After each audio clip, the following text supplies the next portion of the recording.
Je suis Fatia Medjeber, je travaille au sein du service des sports de la ville d'Aubagne.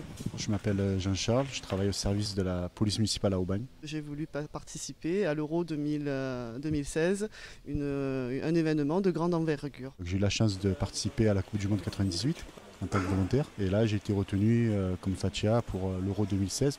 Là, c'est une grande fierté de participer à cet événement.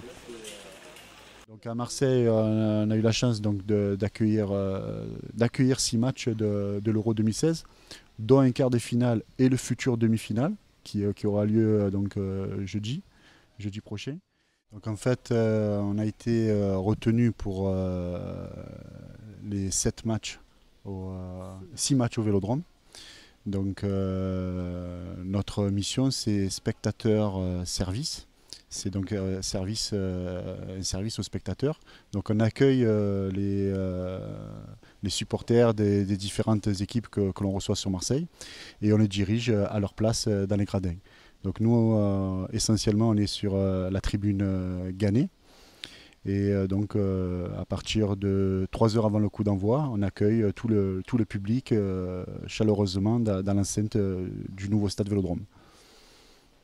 Alors, les critères de recrutement pour l'Euro 2016, je pense que c'était quand même d'être assez volontaire, de donner de son temps, d'être quelqu'un de dynamique. Et sur Marseille, on a été 700 retenus. Et au niveau des tribunes, on est à peu près 250 à accueillir le public dans les vomitoires. C'est l'accès au gradin. C'est le nom qui est un peu surprenant. Ouais.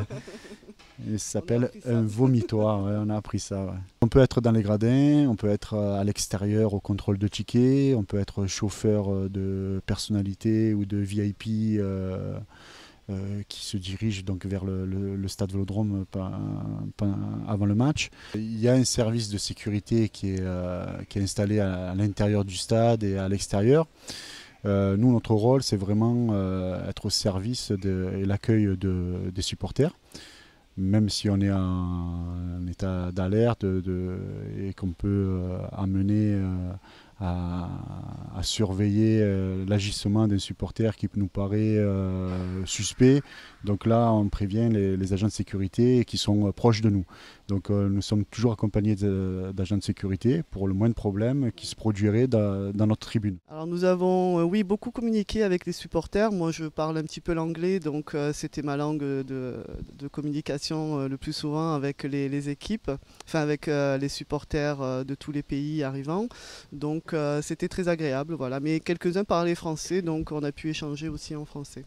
Le premier match auquel nous avons activement participé était Angleterre-Russie. Un match un petit peu à haut risque, donc je craignais un petit peu les débordements et ma première mission. Donc on a été un peu mis à l'épreuve à ce moment-là parce qu'on ne connaissait pas trop bien nos missions, on découvrait un petit peu les lieux, donc on était un petit peu perdu, on n'avait pas trop nos repères, donc j'étais un petit peu craintive. Mais cela dit, ça s'est très bien passé, les Anglais étaient très sympathiques sur la participation au match. Donc voilà, j'ai passé un bon moment. Donc en fait, il y a une grosse ambiance dans les stades à chaque fois.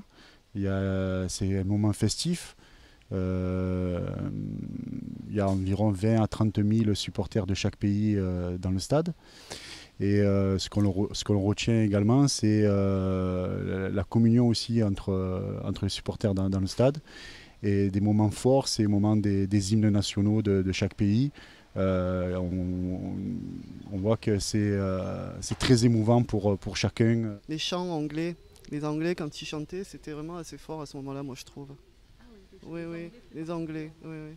Ouais, ça donne beaucoup d'émotions, de frissons, même pour nous, qu'on a l'habitude du stade Vélodrome, de l'Olympique de Marseille, de la chaleur sur Marseille et des supporters.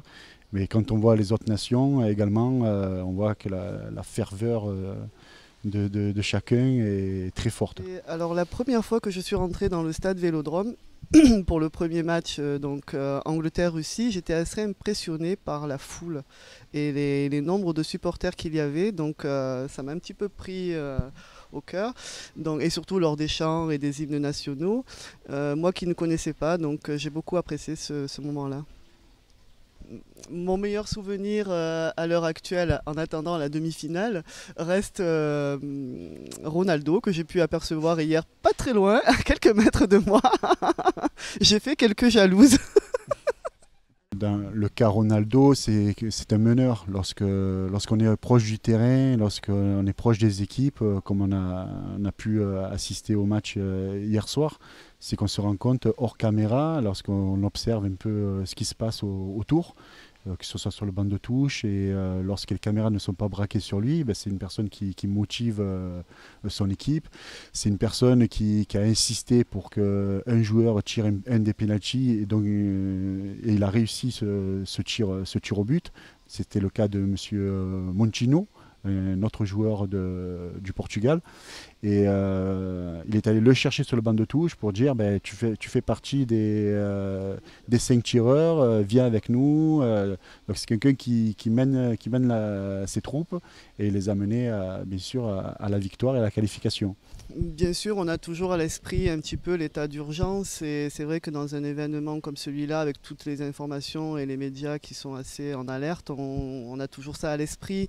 Mais cela dit, on est pris par l'événement et on essaye de profiter du moment et de ne pas passer des moments comme ça à stresser continuellement pour tout ce qui pourrait arriver forcément.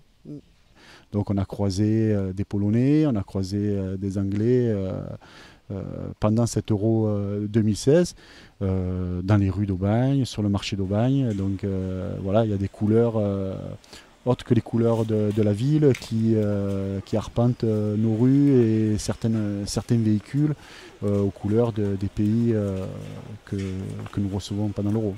Donc on espère une belle affiche France-Allemagne ou France-Italie pour les demi-finales sur Marseille. On espère tous ça, quoi.